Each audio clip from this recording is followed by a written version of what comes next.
Hi, this is Lara at Elliott Wave Stock Market with a free Dow analysis for you this week after the trading session dated Wednesday the 13th is closed. This is my main wave count for the Dow. It sees this larger correction starting at the all-time high at 14,198 in October 2007, and that first fall down, the drop we call the credit crunch, down to 6,469 is a cycle wave A. That's where cycle wave B starts off to the left of the chart, and it's a simple zigzag, and this is where cycle B ends for this wave count. This primary wave C, from its low just off to the left of the chart, has a cursory count of 9. 1, 2, 3, 4, 5, 6, 7, 8, 9. So it could be a complete impulse ending here. The count of 9 has one extended wave within it, within an impulse. So that's not a problem, but the only problem comes when we look at which one of them has an extension. If we try and label it with a first wave extension, we get 1, 2, 3, 4, 5 for 1 here, and then 2, 3, 4, 5. Can't be true because 4 significantly overlaps 1, breaking one of the core Elliott wave rules. So it's not a first wave extension. If we try and label it with a fifth wave extension, we get 1, 2, 3, 4, and the fifth wave extension begins here with the 1, 2, 3, 4, 5, again breaking one of the core Elliott wave rules with 4 overlapping 1. So it's not a fifth wave extension.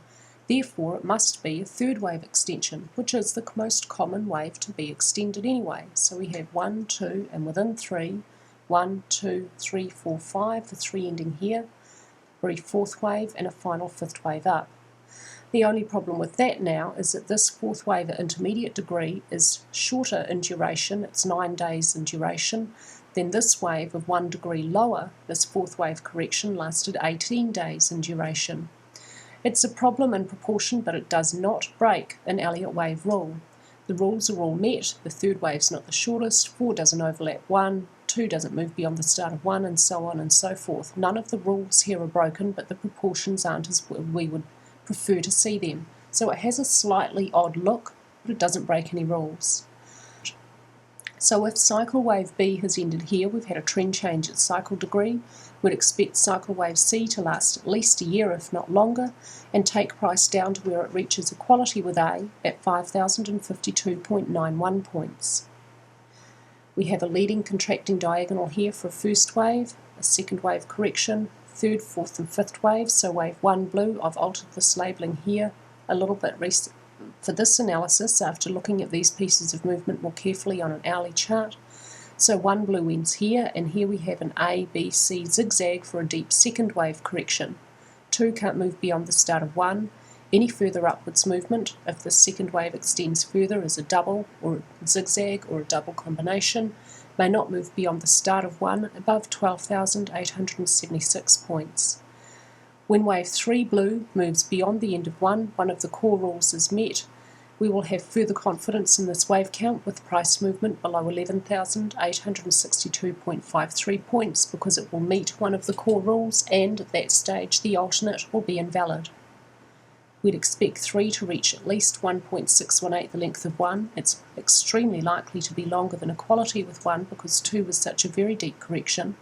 It will be 1.618 the length of 1 at 11,114.10 points, and it will probably take another 3 weeks or more for a price to get down to this point. We're going to have a couple of corrections along the way. Taking you to the hourly chart where the low for B pink here is this point down here. I've adjusted the labelling within this piece of movement as well.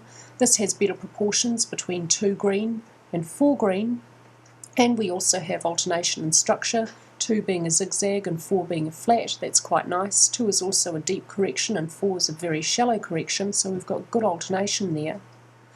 However, when we have it labelled this way, there's no Fibonacci ratios between 5 and 3 and 1 green within this impulse for C pink. It does fit really nicely into its trend channel. The fifth wave ends pretty close to midway in the channel, which is a really common place for fifth waves to end. And now we've had a very obvious channel breach. The upwards trend is over, the downwards trend is underway. I've had a look at a couple of different ways of labelling this. At first I wanted to label it as a leading diagonal with a zigzag for 1 ending here, a zigzag for 2 over here, a zigzag for 3 over here, although it had a problem with the C wave. This looks like a 3, not a 5, and a zigzag over for a 5th wave down here. The problem with that, the 4 is longer than 2 and the 3 is longer than the 1st, but the 5 is too short. For an expanding diagonal, it should be longer than the 3, or at the very least longer than the 1st, and it's not, it's shorter than the 1st, so there's a problem with the length of this wave if we try and see this as a diagonal structure. The only other possible labelling for a 5-wave structure is an impulse, and that's how I've labelled it here, with an expanded flat for 2 and an expanded flat for 4 as well. 2 and 4 are both correcting about the 50% ratio of the waves that they're correcting, so there's no alternation in structure or depth of correction between 2 and 4 orange. That is a slight problem, well, somewhat of a problem for this wave count. However, it's not breaking a rule. There's no alternation in structure or depth, so the guideline of alternation is not met, but that's a guideline and not a rule. It doesn't have to be met. And we don't always see alternation, just usually. This piece of upwards movement here on a 15-minute chart has a pretty good look as a 5-wave impulse, so I expect the second wave correction is unfolding as a simple zigzag, and this so far downwards movement looks pretty corrective in nature, and it needs one more wave down to complete a corrective wave count. When we have that, and B can't move beyond the start of A, so in the short term it cannot move below 12,447.33 points. When it's complete, we'll expect an upwards wave to be very likely to make a new high above this point, and be very likely to be equal in length with wave A. And that will complete a second wave zigzag. It cannot reach beyond the start of 1. This wave count is invalidated with movement above 12,753.89 points. So we may see the second wave correction come to an end within another 1 or 2 days, and then we'll be expecting a trend change and a strong piece of downwards movement for a third wave. When we know where 2 ends, we can use the ratio between 1 and 3 to calculate a target downwards for wave 3. This is my alternate wave count on a daily chart. The supercycle zigzag is still the same, the credit crunch drop is still cycle A, and this is still cycle wave B, and this is still primary wave C, but for this alternate, it's not over. Although this upwards movement here to end here does so far have a cursory count of 9, it could just be a 1, 2, 3, and this could be a 4th wave. This fits much better in the trend channel, this upwards piece of movement, when we draw this channel using Elliott's technique from 1 to 3 and place a copy on 2. This upwards movement fits perfectly in it, and this downwards movement is showing a good 4th wave overshoot. That's okay. Sometimes 4th waves don't end where that trend channel tells us they should. That's why Elliott had a second technique. That may indicate to us an overshoot on the other side of the upcoming 5th wave. The biggest problem I have with this wave count, and this is a bigger problem than the problem of proportions for the main wave count, is this piece of movement here. This 4th wave correction is minute degree, and it's longer in duration than this 4th wave correction of minor degree, 1 degree higher. It's even longer than this correction, a 2nd wave correction at intermediate degree, 2 degrees higher. So that really is quite a problem for this wave count. It does not break any rules, however. It has nice alternation though, with the 2nd wave, which is a very shallow correction. This 1st wave is a very nice impulse, and there's a very brief correction here. And this 4th wave is a much deeper correction of the 3rd wave it's correcting. So there's great alternation in the depth, although again, the duration is quite out of proportion. So no matter how we look at this upwards piece of movement, we're going to have a problem with the proportion of this piece of movement, even if we see it still continuing upwards. When this 4th wave here is reasonably in proportion to this 2nd wave, and it's probably over here as a zigzag, and now we have an impulse up here. This is probably wave 1 blue, and a 2nd wave correction downwards unfolding.